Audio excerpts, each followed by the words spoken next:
All right, so here we are at the 8th show of the season. We're at NBA Australia, the national show here in Melbourne. So we're at the Clock Tower in Moonee Ponds.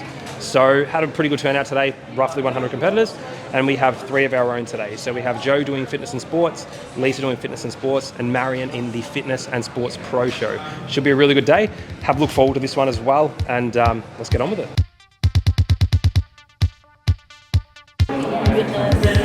Mums? Fitness Mums, Fitness 30. Because if you win any, you go into the overall, yeah?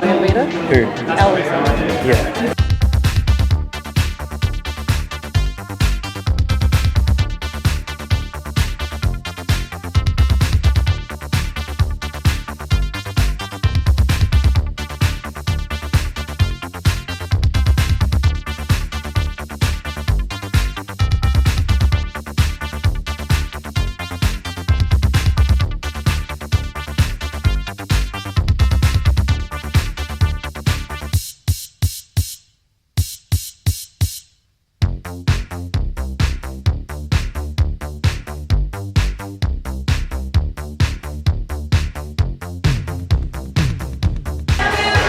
Hi, my name's Jo, and I've been training with Michael and his team now for I think the last year, competing in 3 of these shows. So this is the second show, the NBA show that I'm now competing in with them. Pumped, excited. I think after doing the first show, A&B, it sort of relieved a lot of the pressure. Second show, I'm like, yeah, okay. But by the third show, I just want to bloody eat.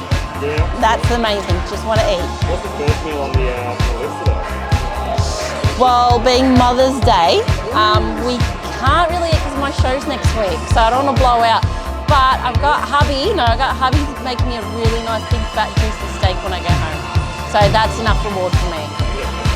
Alright, so the bikini itself is probably the most expensive bit of material I've ever owned.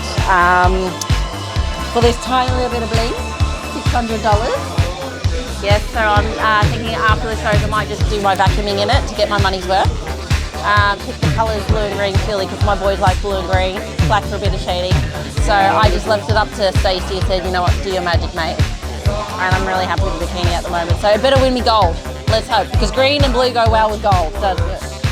So originally on my first comp, I won the overall. I got a $100 gift voucher for the bikini, so that would have cost me, save me a bit of money. Threw it out again. I'm never doing this shit again because I said everyone punch me in the face if I do it again. Here I am 2 years later with Michael now doing it, and I had only intended on doing the one show, the A&B show. Somehow Michael dragged my ass and said, let's do the NBA show. And you know what, let's do ICN show. So here I am back again doing all 3.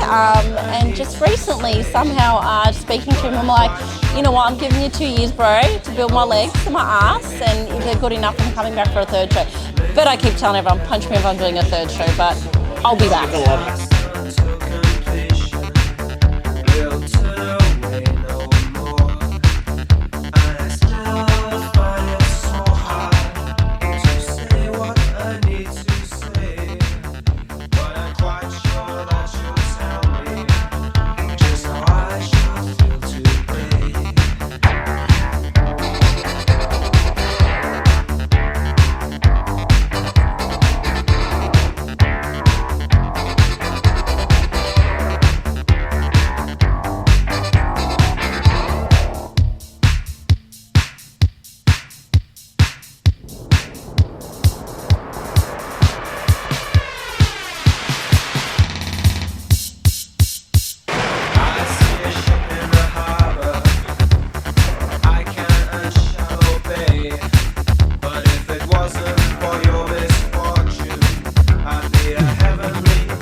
So there's one tip that I can give to all competitors is to ensure that you come to at least one bodybuilding show prior to the start of your season.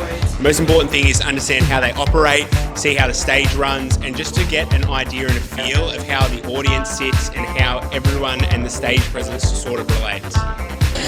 And then expanding on what James said, the more you're in this environment with the lights, the loud music, I can guarantee you the better you're going to be on stage. It's not going to feel as overwhelming. And I think it's safe to say that the more shows we go to, the less sort of overwhelming they become.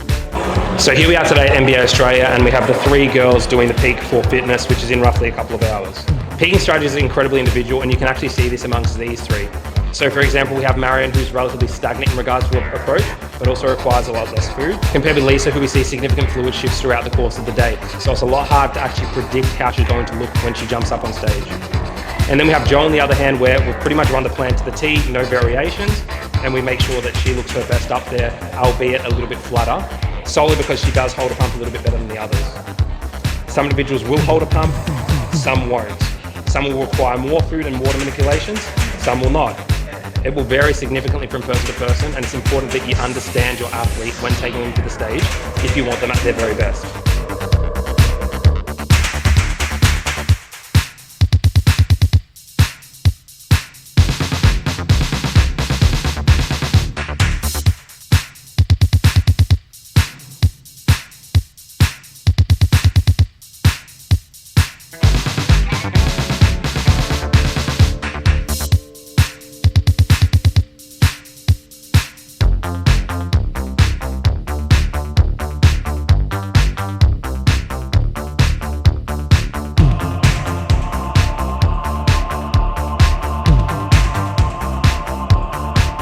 Alright, so Jo's just here getting her gloss, so I think we're on in like 20 minutes.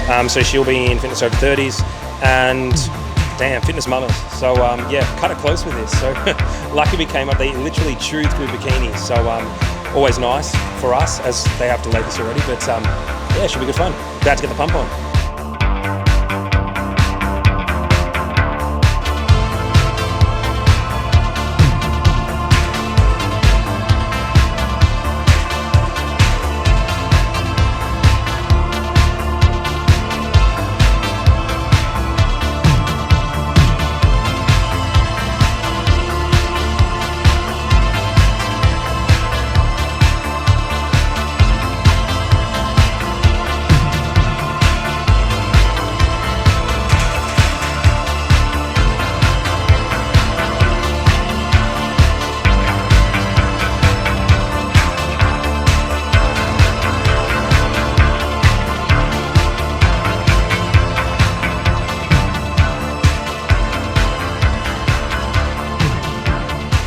Alright, so that's a wrap for NBA's fitness. We had Jo play second and third, we had Lisa play second, and then we have our newest NBA fitness pro.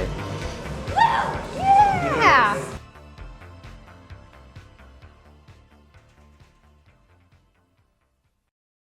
A few things I've learned across the last few weeks throughout this competitive season, and something which I've always harped on, is you need to know your criteria as a coach.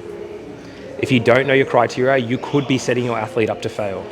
And for all you athletes out there, you may want to compete in a specific category, but if your physique doesn't fit that category, that is not where you belong. You do not have the luxury of choosing your category if your intention is to be competitive. If you just want to get up there, have some fun, by all means, pick your category. But generally when someone comes to me, you look at their physique, you find their allocation, and you put them where they are going to perform best. And the athletes that refuse to accept this, inevitably, don't do too well. Or their lifetime in the sport is incredibly short.